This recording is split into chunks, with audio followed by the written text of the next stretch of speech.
Users have widely reported this error popping up when playing or trying to start Windows games. Now, if this is also happening to you, here's what you should do. To start, utilize the video playback troubleshooter. In order for you to do that, just go to Settings, go to System, click Troubleshoot, select Other Troubleshooter, click on Run in the video playback, and then select I want to continue with this troubleshooter option to initialize the automated video troubleshooting.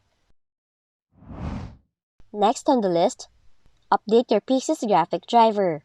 To do that, go to Device Manager, click Display Adapters, right-click on your graphics driver, then choose Update Driver. You may also want to uninstall and install it again to try working it again.